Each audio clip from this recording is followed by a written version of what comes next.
आज हमें एक नए चैप्टर की शुरुआत करनी है, कोरल या प्रवाल। महासागर विज्ञान में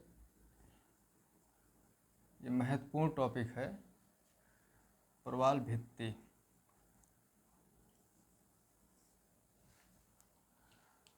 महत्वपूर्ण इसलिए है क्योंकि प्रवाल जैव विविधता की दृष्टि से, डायवर्सिटी के नज़रिए से देखा जाए तो महासागरों का वर्षावन भी इसे कहते हैं। इनमें इतनी ज़्यादा विविधता होती है कि जो स्थल भाग का जो वर्षावन है, वर्षावन यानी विषुवत रेखीय वन जो होता है, जहाँ पर कहते हैं सबसे अधिक डायवर्सिटी पाई जाती है। महासागरीय क्षेत्रों में प्रवाल ऐसे क्षेत्र होते हैं जिन क्षेत्रों में प्रवाल भित्तियाँ हैं, वो महासागरों का ऐसा रीजन होता है, ऐसा क्षेत्र होता है जहाँ पे जैव विविधता बहुत अधिक पाई जाती है। इस वजह से इन्हें महासागरों का वर्षावन कहते हैं। प्रवाल और भित्ति, यहाँ दो शब्द हम लोग पहले देख लेते हैं कि इन दोनों शब्दों का क्या मतलब है। प्रवाल एक प्रकार का जीव होता है, ठीक है। ये एक प्रकार का महासागरीय जीव है, एक प्रकार का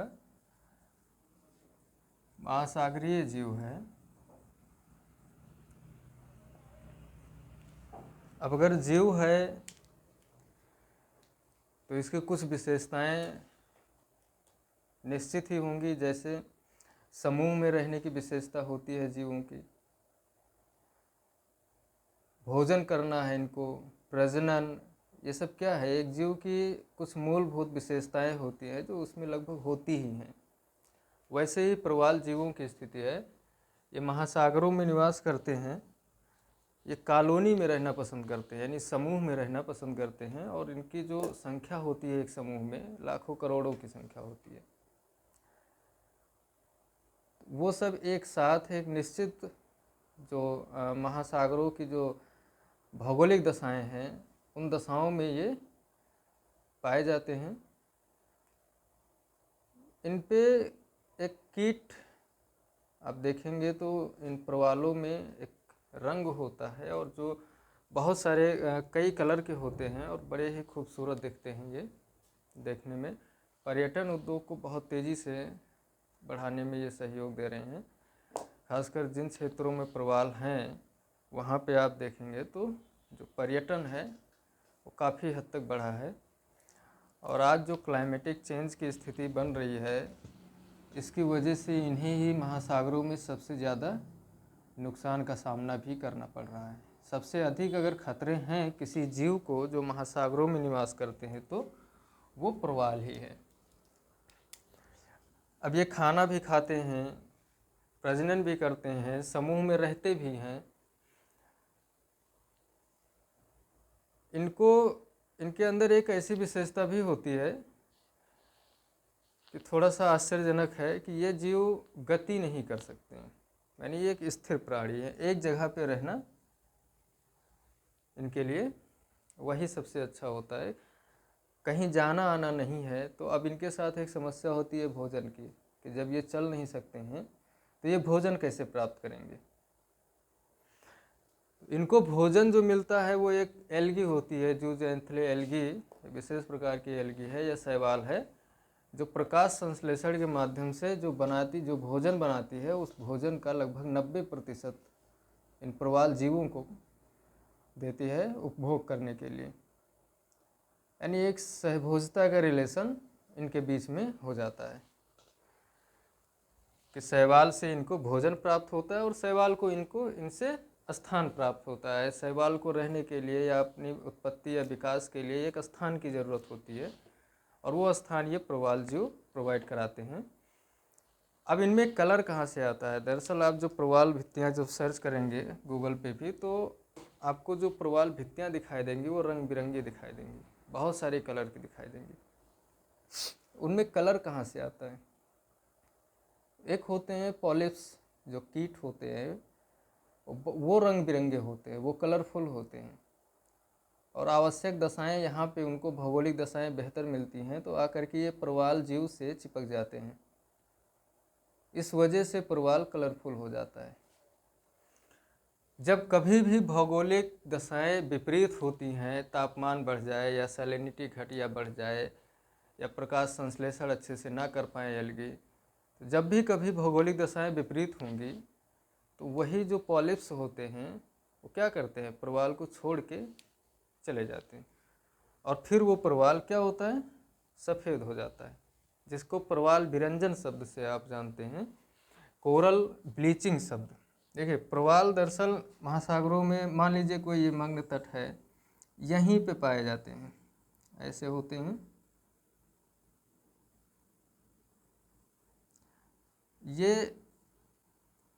ये प्रवाल की एक सामान्य संरचना आप समझ लीजिए। इनका कोई अपना कलर नहीं होता है। जो पॉलिप्स होते हैं वो आकर के इनसे ऐसे चिपक जाते हैं।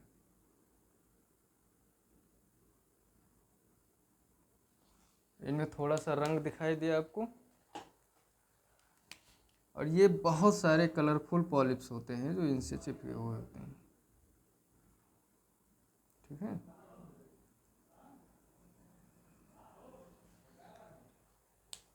और यही प्रवाल है। यानी प्रवाल एक महासागरीय जीव है जो महासागरों में पाए जाते हैं। ये कॉलोनी में होते हैं, ये बहुत भारी मात्रा में, बहुत ज़्यादा संख्या में एक साथ पाए जाते हैं। इस वजह से ये जहाँ भी होते हैं शुरुआत होती है इनकी। आपको लगता है कि इनकी जो अभी आप देखेंगे प्रवाल द्वीप भी मैं बताऊंगा, लक्षद्वीप है जो द्वीप है प्रवाल द्वीप, इतनी ज़्यादा प्रवाल कैसे हो गए कि वहाँ पे एक द्वीप का निर्माण हो गया। या ग्रेट बैरियर रीफ आप देखेंगे 2000 किलोमीटर की लंबाई लगभग हो गई है उसकी। तो इसका मतलब कि प्रवाल की जो मात्रा है, जो उनकी संख्या है, संख्यात्मक मात्रा है, वो बहुत अधिक होती है कॉलोनी में। ठीक है,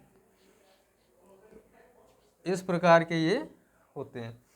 अब प्रवाल भित्ति क्या होती है, अब इनके बीच में क्या एक्टिविटी क्या होती है। ये जो पॉलिप्स होते हैं, अब इसी प्रवाल का जो ये ऊपर निकला हुआ हिस्सा होता है, जैसे ये है ये, तो यहाँ पर भी कुछ इस तरह से कुछ एल्गी जो होते हैं, शैवाल, वो आकर के इनसे लग जाते हैं, उनका भी विकास यहीं पे होता है। प्रवाल को जो भोजन प्राप्त करना है वो भोजन कहीं और से नहीं, ये प्रवाल या जो पॉलिप्स होते हैं इनको जो भोजन मिलता है वो इन्हीं एल्गी से मिलता है। जब सूर्य की प्रकाश जहाँ तक पहुँचेगा तो प्रकाश संश्लेषण, ये जो शैवाल है ये प्रकाश संश्लेषण करते हैं और प्रकाश संश्लेषण के माध्यम से भोजन बनाते हैं, और उसका लगभग 90% भोजन इन प्रवाल जीवों को प्राप्त होता है। यही प्रक्रिया इनकी चलती है और यही इनका जीवन चक्र होता है। जब कभी इनकी उम्र पूरी हो जाती है, अब देखिए जो शैवाल होता है वो कैल्शियम कार्बोनेट में काफ़ी रिच होता है, उसके पास कैल्शियम की एक ठीक ठाक मात्रा वो अपने अंदर रखता है, जो एल्गी होती हैं।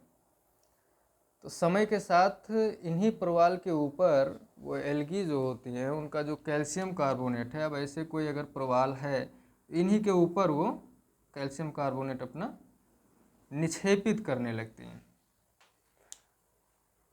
और जब इस कैल्शियम कार्बोनेट की ठीक ठाक मात्रा इनके ऊपर एक निक्षेपित हो जाती है, एक दीवार जैसी, एक खोल जैसी संरचना बन जाती है। ये ठीक वैसे ही है जैसे किसी पदार्थ को या किसी पिंड को क्या किया जाए, सीमेंटेड कर दिया जाए। कैल्शियम कार्बोनेट आप जानते हैं, ऐसे सीमेंटेड कर दिया जाए, ये लेप लगाया जाता है इनके ऊपर, लगातार ये लेप होता रहता है और ये जो प्रवाल जीव हैं उसी लेप के अंदर सुरक्षित हो जाते हैं। और जब ये मर जाते हैं तो इनकी खोल उसी जगह पे वैसे ही रहती है। प्रवाल जीव चूँकि प्रजनन भी करते हैं, तो प्रजनन जब करते हैं तो इनका जो अगली पीढ़ी है वो इनकी जो खोल है उसके ऊपर आ जाएंगी, उनका भी जीवन चक्र पूरा होगा। जब उनका जीवन चक्र पूरा होगा तो वो भी अपनी खोल छोड़ देंगे, मर जाएंगे, फिर उनकी अगली जनरेशन उसके ऊपर आ जाएगी। ये प्रक्रिया जो है ये लगातार चलती रहती है और ये कंटिन्यू ऐसे बढ़ती रहेगी।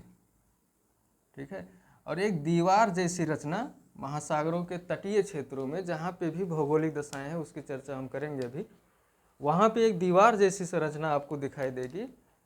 और ये अब ऐसा नहीं है कि ये जो पॉलिप्स हैं ये भी ऊपर की तरफ बढ़ते जाएंगे।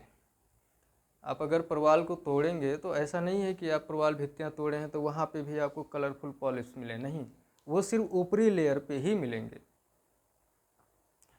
तो जो प्रवाल भित्ति होती है इन्हीं जीवों की खोल से निर्मित होती है। एक दीवार जैसी रचना, भित्ति आप इतिहास में पढ़ते हैं, भित्ति चित्र वगैरह, तो क्या होती है, दीवारों पर जो चित्र बनाए जाते हैं उन्हें भित्ति चित्र कहते हैं। भित्ति का अर्थ हुआ दीवार, और प्रवाल का मतलब होगा प्रवाल जीव से जो भित्ति का निर्माण हो रहा है। अब जीव तो एक तरफ से खड़े नहीं होंगे, इसका अर्थ हुआ उनके मरने के बाद जो उनका अवशेष बचा है, अवशेष के रूप में क्या बचेगा, जो उनकी खोल है, जो कैल्शियम कार्बोनेट जैसे कठोर पदार्थ से बनी हुई है, जब वो खोल इकट्ठे उसी जगह पे एक के ऊपर एक खोल बनती जाएगी तो एक दीवार जैसी रचना खड़ी हो जाएगी, उसी को बोलते हैं भित्ति, ठीक है, या रीफ, जो भी आप कहें। तो प्रवाल क्या है, ये महासागरीय जीव हैं। भित्ति क्या है, प्रवाल जीवों के खोल से, जो कि किससे बना है, कैल्शियम कार्बोनेट जैसे कठोर पदार्थों से।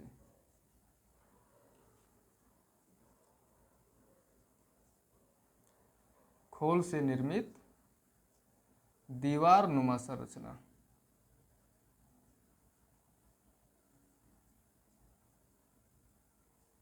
ये क्या है, भित्ति है। तो प्रवाल भित्ति का अर्थ हो गया प्रवाल जीवों से रिलेटेड या जीवों से जो संबंधित है, उसकी खोल जो कि कठोर कैल्शियम कार्बोनेट जैसे कठोर पदार्थ से बनी हुई है, उसी की एक दीवार नुमा संरचना होती है जिसे प्रवाल भित्ति कहते हैं, ठीक है। तो ये प्रवाल है, प्रवाल की एक जीव है। जो ये पॉलिप्स होते हैं, इन्हें जंतु विज्ञान में या वैज्ञानिक इनका जो नाम होता है, इनको सिलेंट्रेट पॉलिप्स बोलते हैं, ठीक है, सिलेंट्रेट्स पॉलिप्स। ये एक प्रकार के कीट होते हैं जो बहुत रंग बिरंगे होते हैं, कलरफुल होते हैं, और वो आकर के प्रवाल जीव से जब चिपक जाते हैं तो फिर वो प्रवाल भी इसी तरीके से काफ़ी रंगीन दिखाई देने लगता है। अब बात आती है कि प्रवाल की जो उत्पत्ति है ये किन दशाओं में होगी, ये कहाँ पे पाए जाएंगे, इनका वितरण कैसा होना चाहिए। तो प्रवाल जीव जो होते हैं वो बहुत सेंसिटिव होते हैं। आपको ये तो पता हो गया कि प्रवाल जीवों को भोजन कहाँ से मिल रहा है, एल्गी से। तो जो एल्गी है, एल्गी कौन सी है, जूजेंथले एल्गी है, जो जंतुओं से संबंधित हो, ठीक है।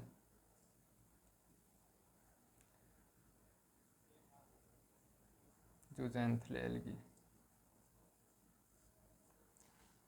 इसी एल्गी से इन्हें भोजन प्राप्त होता है, और यही एल्गी इन्हें खोल प्रदान करती है जो इनको सुरक्षित रखती है जब तक ये जीवित रहते हैं तब तक। और वही कैल्शियम कार्बोनेट जो एल्गी से प्राप्त होता है, इनको इनके ऊपर जो लेप कर दिया जाता है ऐसे ऐसे, जब ये अंदर से मर जाते हैं तो वो संरचना वैसे बनी रहती है, और इनकी अगली जनरेशन उसी संरचना के ऊपर अपना जीवन यापन करती हैं, ठीक है। तो जो पॉलिप्स इनसे चिपके रहते हैं वो पॉलिप्स कहाँ चले जाते हैं, अब ऊपर बढ़ जाएंगे, और क्योंकि जब उनके ऊपर कोई और आ जाएगा तो अब पॉलिप्स हैं वो अंदर रह करके भी क्या करेंगे, वो तो कीट हैं, उनकी प्रवृत्ति है कि वो ऊपर ऊपर ही दिखाई देंगे आपको। तो अगर वो कीट हट जाएं, जो पॉलिप्स हैं अगर प्रवाल से हट जाएं तो प्रवाल कैसा नज़र आएगा, ब्लैक एंड वाइट, ठीक है। तो जो प्रवाल विरंजन होता है या कोरल ब्लीचिंग की स्थिति आती है वो यही होती है। कोरल ब्लीचिंग होती कैसी है, होता क्या है कि कभी कभी जब प्रवाल का जीवित रहना डिपेंड करता है कि एल्गी है, वहाँ पे शैवाल है। अगर शैवाल किसी भी कारण से हट जाए तो प्रवाल की क्या हालत होगी, वो अपने आप मर जाएंगे, क्योंकि उन्हें भोजन नहीं मिल पाएगा। और शैवाल बहुत ही सेंसिटिव होते हैं, बहुत संवेदनशील होते हैं, खासकर क्लाइमेटिक चेंज के प्रति। तापमान, लवणता या सैलिनिटी, इन सब के प्रति वो काफ़ी संवेदनशील होते हैं। एक निश्चित क्षेत्र में ही पाए जाएंगे ये, एक निश्चित तापमान हो, निश्चित सैलिनिटी हो, स्वच्छ जल होना चाहिए। ये सारी आवश्यक दशाएं हैं जो मैं अभी तुरंत चर्चा करने जा रहा हूँ। अब अगर इन दशाओं में परिवर्तन आ जाए, जैसे कि अब क्लाइमेटिक चेंज हो रहा है, तापमान बढ़ भी रहा है, तो जब कभी क्लाइमेटिक चेंज के समय तापमान बढ़ जाएगा तो सबसे पहले कौन वहाँ पे मरेगा? एल्गी। एल्गी खत्म हो जाएंगी। जब शैवाल खत्म हो जाएगा तो फिर भोजन नहीं प्राप्त होगा प्रवाल को। अब प्रवाल जीव परेशान। जब प्रवाल मर गए तो फिर वहाँ पे पॉलिप्स क्या करेंगे? वो भी अपना दूसरा स्थान ढूंढेंगे। और जब पॉलिप्स वहाँ से चले गए तो फिर वो क्या है, एक वाइट एंड ब्लैक, जो वाइट वाइट सब आपको दिखेगा। प्रवाल जो बिरंजन का भी आप गूगल पे देखेंगे तो सर्च करके, तो दोनों में यही डिफरेंट आएगा कि जो जीवित प्रवाल है वो कलरफुल आपको नज़र आएगा, और जो मृत प्रवाल होता है वो सफ़ेद हो जाता है। तो सफ़ेद होने का कारण बस इतना सा है कि जो पॉलिप्स हैं उस पर वो उसे छोड़ करके चले जाते हैं। ठीक है, ये तो हो गई बात प्रवाल की कि ये होते क्या हैं, इनको भोजन कहाँ से मिलता है और इनको रंग यानी कलर कहाँ से मिलता है। ठीक है, और प्रवाल भित्ति क्या होती है? तो भित्ति आप जान गए कि एक दीवार नुमा संरचना है जो महासागरों में प्रवाल जीवों के खोल से निर्मित होती है। अब वो खोल किसकी बनी होती है? कैल्शियम कार्बोनेट जैसे कठोर पदार्थों से बनी होती है। एग्जाम में यहाँ से प्रश्न आते हैं कि जो प्रवाल भित्ति होती है वो किससे निर्मित होती है। प्रवाल भित्ति का निर्माण किससे होता है? तो प्रवाल के खोल से, या पदार्थ का नाम पूछ ले तो कैल्शियम कार्बोनेट है, जो कि एक मिनरल्स की तरह यूज़ करते हैं। महासागरीय मिनरल्स में भी हमने पिछली क्लास में बताया था कि कोरल होता है। ठीक है, तो अब बात करते हैं कि अगर ये इतने सेंसिटिव हैं और इनके अंदर जो जैव विविधता होती है, बायोडाइवर्सिटी जो है प्रवाल में, वो बहुत अधिक है, बहुत रिच है। ये समुद्रों का वर्षा वन की जो संज्ञा दी गई है इन्हें ऐसे नहीं दी गई है, वाकई है। इनमें औषधीय गुण भी है। ये मछलियों को भी जगह देते हैं, उनके लिए भी भोजन उपलब्ध कराते हैं। तो जहाँ प्रवाल होंगे वहाँ एक कॉलोनी के रूप में ये पाए जाएंगे। और जब इनकी एक भारी सदस्य संख्या होगी, बहुत ज़्यादा से ज़्यादा प्रवाल एक जगह पे होंगे, तो फिर ये वैसे ही होगा जैसे कि मानव को देख लीजिए, जहाँ पर ये अधिक संख्या में इकट्ठा होते हैं वहाँ पे एक कॉलोनी बनाते हैं, साथ में रहना शुरू करते हैं। फिर इनकी आवश्यकता के लिए वहाँ पे एक छोटी सी मार्केट बनती है जो इनकी आवश्यकताओं को पूरा करती है। ट्रांसपोर्ट बनता है, सड़कें बनती हैं, बहुत सारी चीज़ें हैं, बिजली पानी सबकी सप्लाई बढ़ती है वहाँ पे। वैसे ये हैं, जब ये प्रवाल जीव किसी कॉलोनी में इकट्ठा होते हैं तो वहाँ पे शैवाल का विकास होना, मछलियों का उत्पादन बढ़ जाना, मछलियों का विकास होना, अन्य जीवित जीवों का भी विकास होता है, सिर्फ इसलिए क्योंकि वहाँ पर पहले से कुछ जीव मौजूद हैं। लेकिन जितने साफ़ सुथरे और नखरेबाज ये जीव हैं, शायद और कोई जीव नहीं होता होगा। ये थोड़ा सा भी डिस्टरबेंस बर्दाश्त नहीं करते हैं, बहुत सेंसिटिव होते हैं। तो फिर वो कौन सी भौगोलिक दशाएं होंगी जो इन प्रवाल्स को जीवित रहने के लिए आवश्यक हैं? इनमें से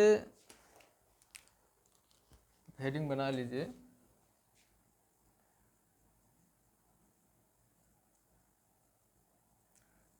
प्रवाल उत्पत्ति की दशाएं।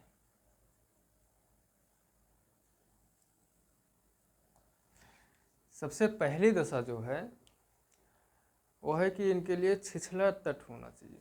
जो सागर हो वो कैसा होना चाहिए? छिछला होना चाहिए, यानी गहराई बहुत ज़्यादा नहीं होनी चाहिए। ठीक है, तो उथला जल होना चाहिए या सागर। उथला का मतलब हो गया कि इनकी जो गहराई है 100 से 200 मीटर की गहराई मैक्सिमम होनी चाहिए। ठीक है, 100 मीटर या 150 मीटर के आसपास की गहराई होनी चाहिए, नहीं 250 से 300 फीट। तो इनकी जो गहराई हो सागर की वो कितनी हो, 250 से 300 फीट तक होनी चाहिए। इतनी गहराई महासागरों में कहाँ पे मिलेगी? इतनी गहराई महासागरों में जो मग्न तट है महाद्वीपों का और मग्न ढाल होता है, कॉन्टिनेंटल शेल्फ जो होता है, वहीं तक ये गहराई मिलेगी।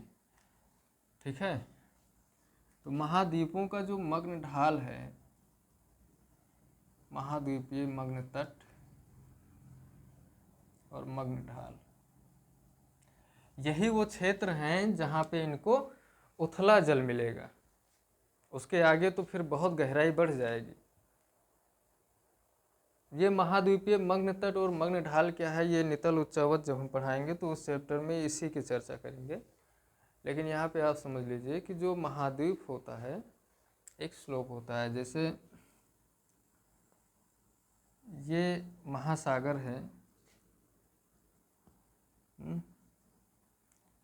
ये महासागर है, ठीक है, और ये कोई स्थल भाग है।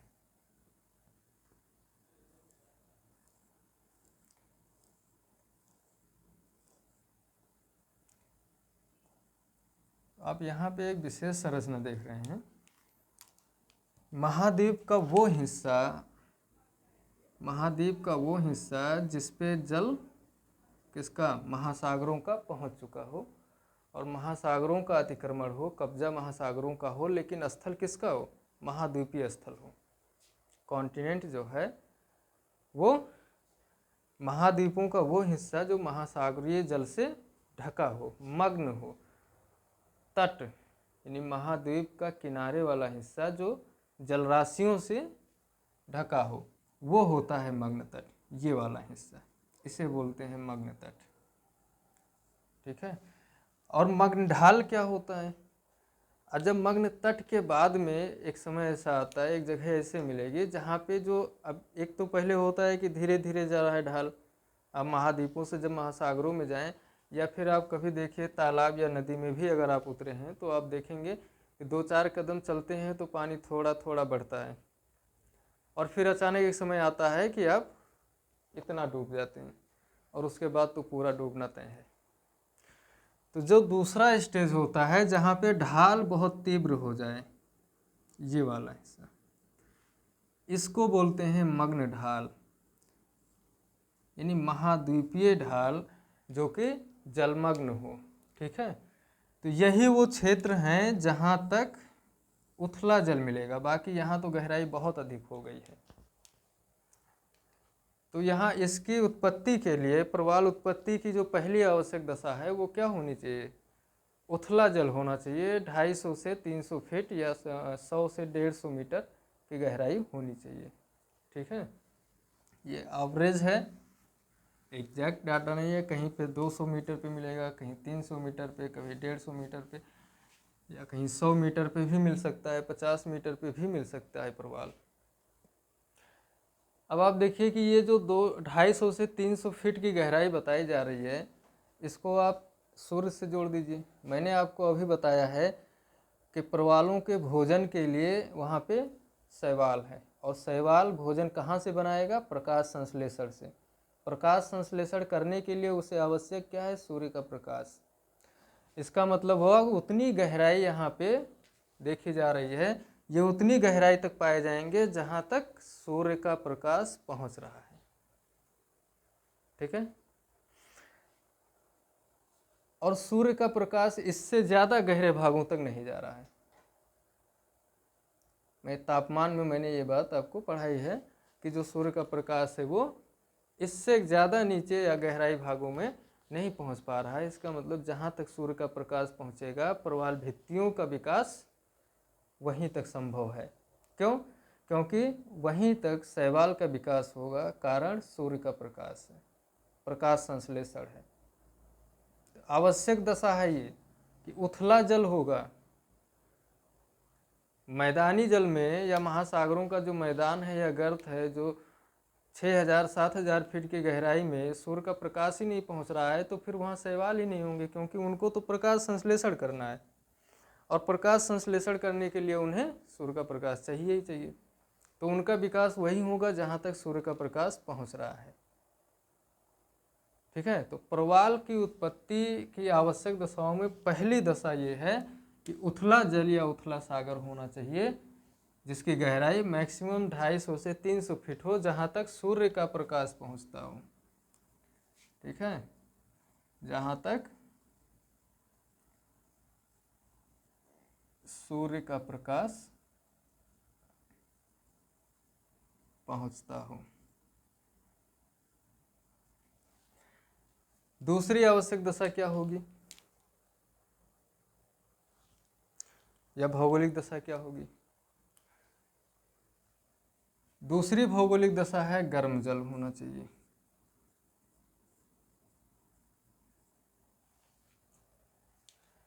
यानी जल का जो तापमान है, औसत तापमान 20 से 21 डिग्री सेंटीग्रेड होना चाहिए। इतना गर्म जल अगर है तो ही ये होंगे, 20 डिग्री सेंटीग्रेड से 21 डिग्री सेंटीग्रेड तक ऑन एवरेज तापमान इतना जल का होना चाहिए। तो अब यहाँ भी कुछ सीमाएं लग जाती हैं कि अब पूरे महासागरों में आप घूम लीजिए और देखिए कि ये तापमान आपको किस क्षेत्र में मिल रहा है। जहाँ ये तापमान मिल रहा है और जहाँ पे उथला जल या उथला सागर है, इन दोनों को एक साथ देखेंगे तो अब आपको विश्व के कुछ स्थान नज़र आने लगे होंगे महासागरों में, जहाँ पे आपको संभावनाएं दिख रही होंगी कि यहाँ प्रवाल हो सकते हैं। अरे भाई 20 से 21 डिग्री सेंटीग्रेड तापमान होना चाहिए, उथला सागर होना चाहिए। यानी हमें महाद्वीप के किनारे वाले हिस्से को देखना है, और जितने महाद्वीप हैं उनके किनारे सागरों में आप घुस जाइए और देखिए कि कहाँ पे ये तापमान मिल रहा है, किस तट पे। इतना गर्म तापमान, इतना गर्म जल होना चाहिए, 20-21 डिग्री तापमान उनका होना चाहिए। ऐसा किन क्षेत्रों में मिलेगा? भूमध्य रेखा पर तो नहीं मिल सकता है, क्योंकि वहाँ का तापमान अधिक होगा। तो फिर कौन सा क्षेत्र होगा जहाँ पे इतना तापमान मिल रहा है? कर्क रेखा और मकर रेखा के सहारे देखा जाए तो वहाँ पे ये तापमान प्राप्त हो सकता है।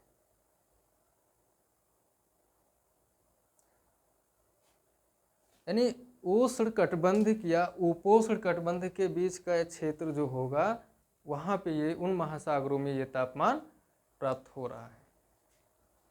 ठीक है, अब महाद्वीपों के किस हिस्से में होगा, किस तरफ हम देखें? भाई महाद्वीप के दोनों तरफ जल राशियाँ हैं, और दोनों तरफ मग्न तट है, मग्न ढाल है, दोनों तरफ उथला सागर होगा। तो क्या महाद्वीपों के दोनों तरफ प्रवाल भित्तियाँ पाई जाती हैं? नहीं। क्यों? क्योंकि महाद्वीपों के पश्चिम तट पे, मैं महासागरीय धाराएं जब पढ़ाऊँगा तो वहाँ आपको बताऊँगा कि महाद्वीपों के पश्चिमी तट पे ठंडी जलधाराएं होती हैं। यानी ध्रुवीय क्षेत्र से या उत्तरी उच्च अक्षांशों से और दक्षिणी उच्च अक्षांशों से जो जलधाराएं बहती हैं वो विषुवत रेखा की ओर आती हैं, और वो ठंडा जल लेकर आती हैं। तो महाद्वीपों का जो पश्चिमी तट है उसका तापमान कम होता है, लेकिन पूर्वी तट का तापमान एवरेज बना रहता है। अब कर्क और मकर रेखा के सहारे ही क्यों? विषुवत रेखा पे, वहाँ पे भूमध्य ध्रुवीय क्षेत्र में उच्च अक्षांशों में क्यों नहीं? भाई 45 डिग्री सेंटीग्रेड जो 45 डिग्री अक्षांश रेखा है उसके सहारे भी तो ये पाए जा सकते हैं, लेकिन नहीं, क्योंकि वहाँ का तापमान इससे कम हो जाता है। तो ये सारी सीमाओं के साथ इनकी उत्पत्ति होती है।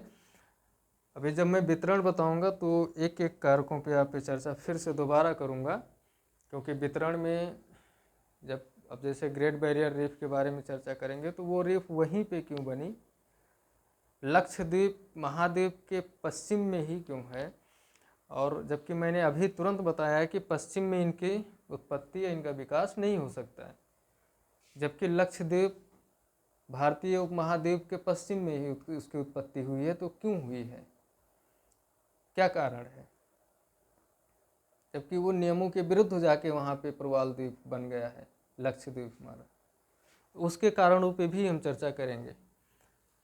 तो इसके लिए जो आवश्यक तापमान होना चाहिए महासागरों का, कितना होना चाहिए, गर्म जल होना चाहिए और अनएवरेज तापमान इसका 20 से 21 डिग्री सेंटीग्रेड होना चाहिए।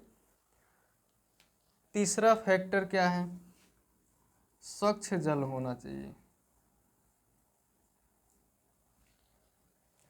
स्वच्छ जल का मतलब क्या हुआ, ये किस तरह की स्वच्छता चाहते हैं।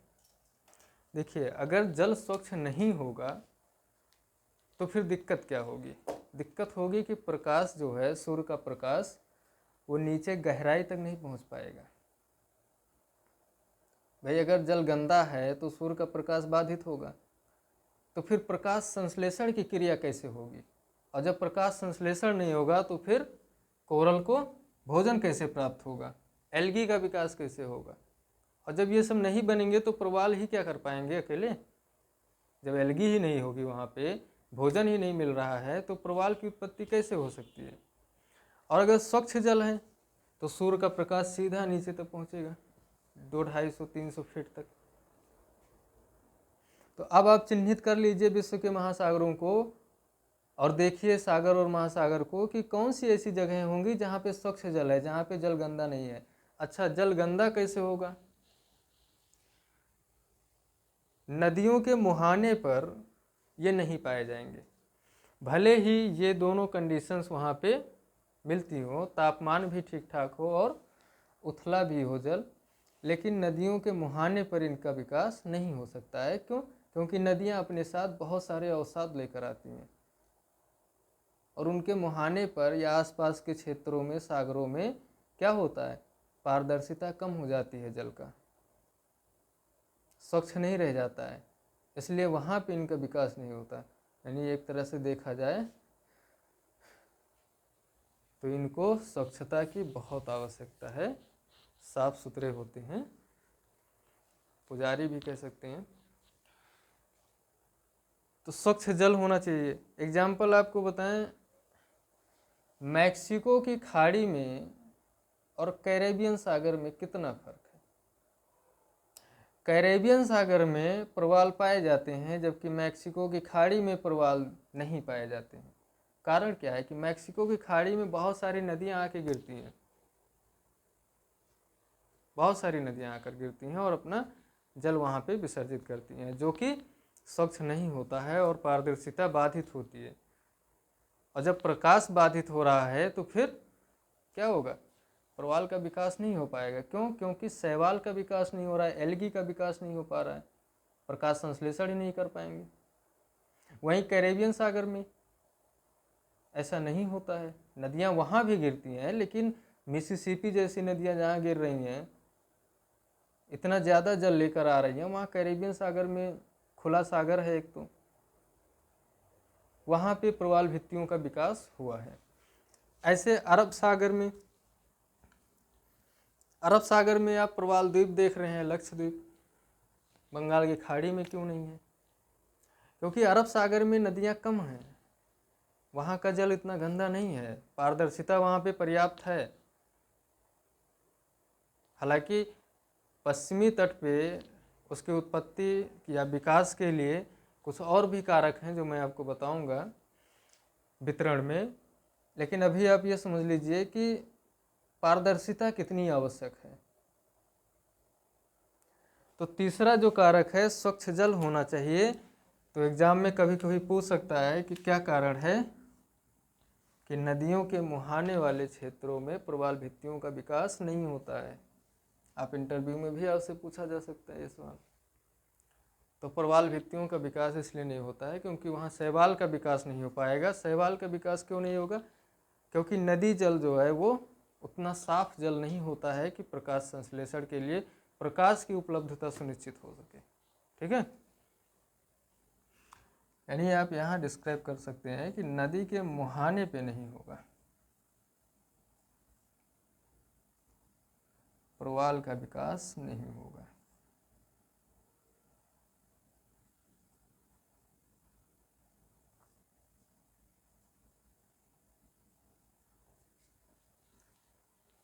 ठीक है। चौथा कारक क्या है? औसत खारापन होना चाहिए। इनके विकास के लिए औसत खारापन होना चाहिए। औसत खारापन कितना होना चाहिए? 27 से 40 प्रति हजार के बीच में खारापन होना चाहिए। कितना? 27 प्रति हजार से 40 प्रति हजार खारापन। सैलिनिटी इतना ऑन एवरेज होनी चाहिए। तो ये चार दशाएं जहां पे मिलेंगी एक साथ, वहां पे प्रवाल का विकास श्योर है कि होगा।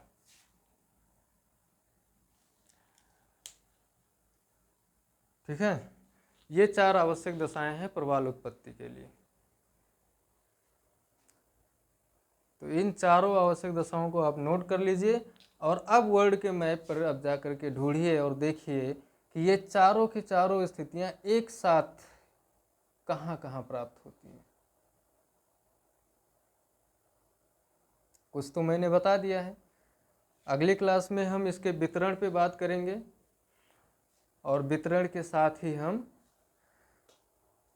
प्रवाल विरंजन पे चर्चा करेंगे और कुछ सिद्धांत हैं जो एग्जाम में आते हैं उन पे भी चर्चा करेंगे।